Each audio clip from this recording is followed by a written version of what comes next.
Once upon a time there was a farmer and his wife who had one daughter, and she was courted by a gentleman. Every evening he used to come and see her, and stop to supper at the farmhouse, and the daughter used to be sent down into the cellar to draw the beer for supper.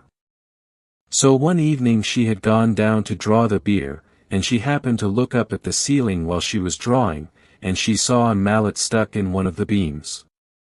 It must have been there a long, long time, but somehow or other she had never noticed it before, and she began a-thinking.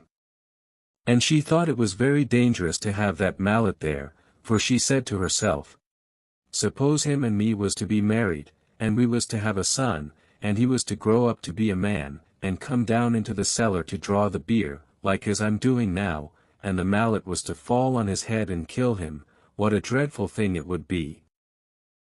And she put down the candle and the jug, and sat herself down and began a-crying.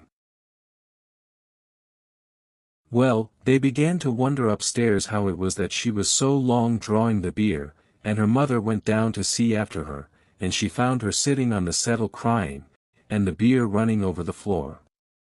Why, whatever is the matter, said her mother. Oh, mother, says she, look at that horrid mallet. Suppose we was to be married, and was to have a son, and he was to grow up, and was to come down to the cellar to draw the beer, and the mallet was to fall on his head and kill him. What a dreadful thing it would be. Dear, dear. What a dreadful thing it would be, said the mother, and she sat her down aside of the daughter and started a-crying too. Then after a bit the father began to wonder that they didn't come back, and he went down into the cellar to look after them himself, and there they two sat a-crying, and the beer running all over the floor. Whatever is the matter, says he.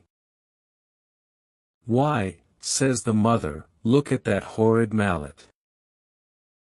Just suppose, if our daughter and her sweetheart was to be married, and was to have a son, and he was to grow up, and was to come down into the cellar to draw the beer, and the mallet was to fall on his head and kill him, what a dreadful thing it would be. Dear, dear, dear. So it would, said the father, and he sat himself down aside of the other two, and started a-crying. Now the gentleman got tired of stopping up in the kitchen by himself, and at last he went down into the cellar too, to see what they were after, and there they three sat a-crying side by side, and the beer running all over the floor. And he ran straight and turned the tap.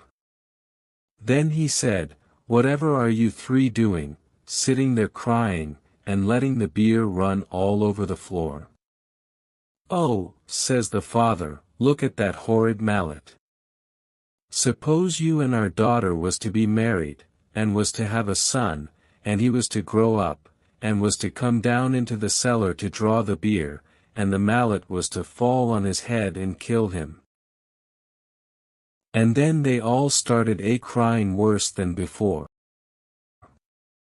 But the gentleman burst out a-laughing, and reached up and pulled out the mallet, and then he said, I've traveled many miles, and I never met three such big sillies as you three before.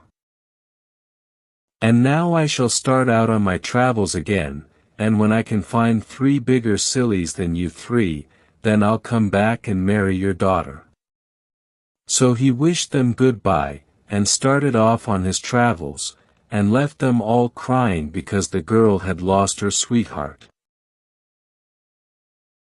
Well, he set out, and he traveled a long way, and at last he came to a woman's cottage that had some grass growing on the roof. And the woman was trying to get her cow to go up a ladder to the grass. So the gentleman asked the woman what she was doing. She said, look at all that beautiful grass. I'm going to get the cow onto the roof to eat it. She'll be quite safe, for I shall tie a string round her neck, and pass it down the chimney, and tie it to my wrist as I go about the house, so she can't fall off without my knowing it." "Oh, you poor silly," said the gentleman, "you should cut the grass and throw it down to the cow."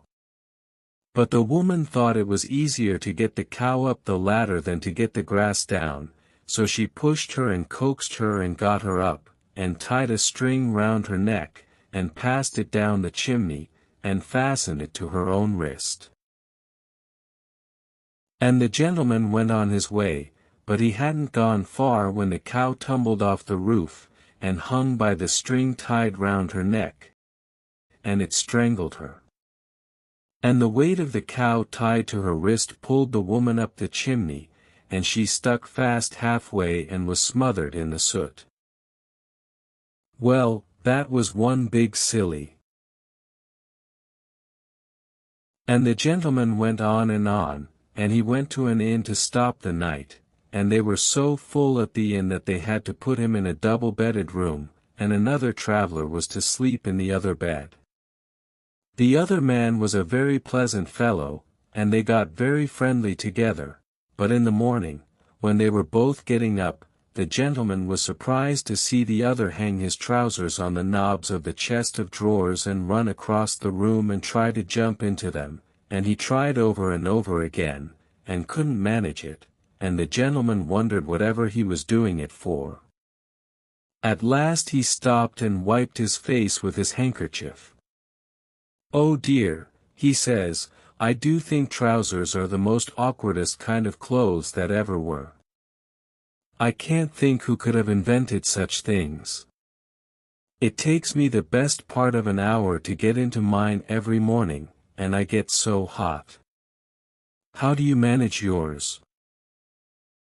So the gentleman burst out laughing, and showed him how to put them on, and he was very much obliged to him, and said he never should have thought of doing it that way.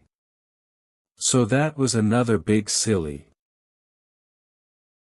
Then the gentleman went on his travels again, and he came to a village, and outside the village there was a pond, and round the pond was a crowd of people. And they had got rakes, and brooms, and pitchforks, reaching into the pond, and the gentleman asked what was the matter. "Why, they say, matter enough. Moon's tumbled into the pond, and we can't rake her out anyhow." So the gentleman burst out a-laughing, and told them to look up into the sky, and that it was only the shadow in the water. But they wouldn't listen to him, and abused him shamefully, and he got away as quick as he could. So there was a whole lot of sillies bigger than them 3 sillies at home. So the gentleman turned back home again and married the farmer's daughter, and if they didn't live happy forever after, that's nothing to do with you or me.